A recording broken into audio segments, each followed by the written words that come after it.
Praise the Lord. கர்த்தர் நல்லவர். இந்த வீடியோ மூலமாய் உங்களை சந்திப்பதிலே எனக்கு சந்தோஷம். இன்றைக்கும் ஒரே ஒரு வார்த்தையை நான் உங்களோடு பகிர்ந்து கொள்ள விரும்புகிறேன். எலியா என்கிற மனுஷன் நம்மை போல பாடுள்ளவனா இருந்தும் கூட அவன் மழை பெய்யாதபடி கருத்தாய் ஜெபம் பண்ணினான்.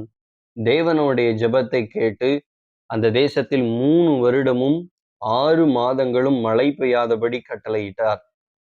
இந்த வசனத்தை நான் வாசிக்கும் பொழுது எனக்குள்ள ஒரு கேள்வி.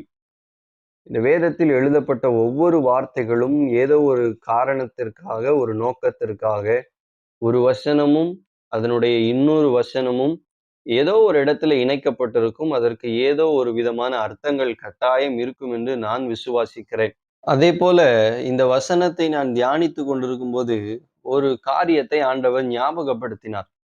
அது என்னன்னா, இயேசுவும் இந்த பூமியில 3 வருடம் 6 மாதங்கள் தன்னுடைய ஊழியத்தை செய்தார்.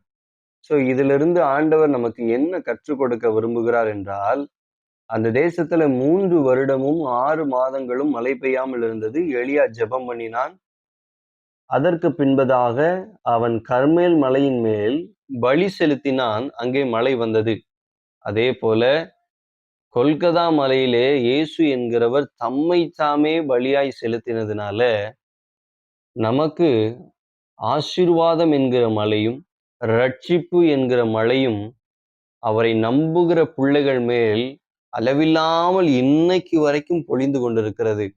ஆகவே இந்த வீடியோவை பார்த்து கொண்டிருக்கிற நீங்கள் யாராயிருந்தாலும் சரி, அந்த ரட்சிப்பின் மழைக்குள்ள, அந்த ஆசீர்வாதத்தின் மழைக்குள்ள நீங்கள் வருவீர்களானால், அது உங்களுக்கு தேவைப்படுமானால் அவரை நம்புங்க, அவரை விசுவாசிங்க.